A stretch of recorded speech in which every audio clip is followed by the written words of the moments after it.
বিবাহিত জীবন আমার ৯ বছর, কিন্তু বিশ্বাস করেন শ্বশুরবাড়িতে আসলে একদমই মনে হয় না যে আমার বিয়ে ৯ বছর হয়ে গেছে। কেন বললাম, সব কিছুই আপনাদের সাথে শেয়ার করব। হ্যালো এভরিওয়ান, শুরু করছি একটা নতুন ভিডিও। আশা করি ভিডিওটি সবার অনেক বেশি ভালো লাগবে। আর যদি ভালো লাগে তাহলে অবশ্যই একটা লাইক, কমেন্ট, শেয়ার দিয়ে পাশে থাকবেন। পুরো ভিডিওটা জুড়ে আছি আমি লিপি। বাড়িতে যে পূজার উদ্দেশ্যে আমরা এসেছি, পূজাটা শুরু হয়ে গেছে সকাল সকাল। এই যে গোছ গাছ, আমি সহ বাড়ি অন্যান্য যে দিদিরা ছিল সবাই মিলে গোছ গাছ শুরু করে দিয়েছি।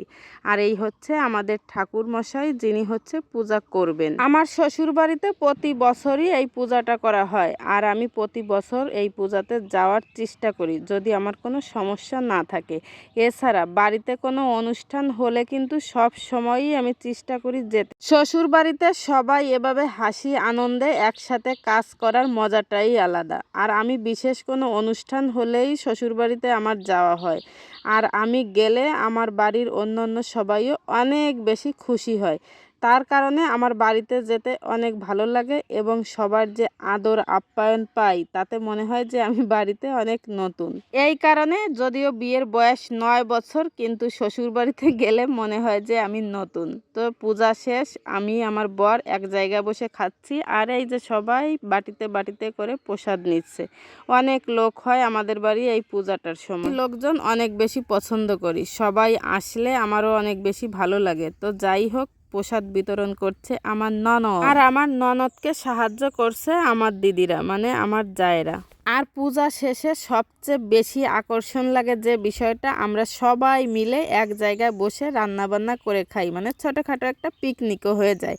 তো এই দেখেন, বাড়ির ছেলেগুলো সবাই মুরগি কাটতে বসে গেছে, আর আমরা হচ্ছে এক একজন এক এক কাজে লেগে পড়েছি, কারণ পূজা শেষ হতে আমাদের অনেকটা রাত হয়ে গেছে। আমরা কেউ বসে নেই, এক একজন দায়িত্ব নিয়ে এক এক কাজ করছি। শ্বশুর বাড়িতে যাওয়ার আগে আমার যেন কেমন লাগে, যাব কি যাব না, আর যাওয়ার পরে সত্যি আমার আর আসতে ইচ্ছা করে না। আর এই হচ্ছে আমাদের বাড়ি, আমার এক শাশুড়ি, সে হচ্ছে আমাদের পেঁয়াজ রসুন কেটে দিচ্ছিল। সব কিছু গোছগাছ শেষ, এখন হচ্ছে রান্না শুরু। রান্নাটা হচ্ছে আমাদের এক একজনকে এক এক দায়িত্ব দেওয়া হয়েছে। আমাকে দিয়েছে মাংস রান্নার দায়িত্বে, তো আমি আমাদের এ পাশে বসে মাংসটা রান্না করছি। আর বাকি দিদিরাও কিন্তু বসে নেই, তারা এই যে একজন হচ্ছে ভাত রান্না করছে, একজন তরকারি রান্না করছে, মানে এভাবে ভাগাভাগি করে আমরা রান্না করছি। তার কারণ একটাই, অনেক রাত হয়ে গেছে, খেতে অনেক দেরি হবে যদি আমরা এক জায়গায় বসে রান্না করি। তার কারণে এভাবে আলাদা আলাদা চুলায় আলাদা আলাদাভাবে আমরা রান্না করছি। অনেক তাড়াতাড়ি হয়ে গিয়েছিল, তার কারণে আমরা 10টার আগেই সব খাওয়া দাওয়া কমপ্লিট করতে পেরেছি।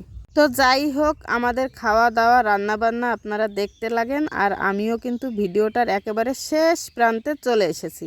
ভিডিওটা কেমন লাগলো অবশ্যই জানাবেন। যদি ভালো লাগে তাহলে অবশ্যই একটা লাইক, কমেন্ট, শেয়ার দিয়ে পাশে থাকবেন।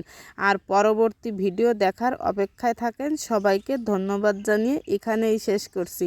টাটা।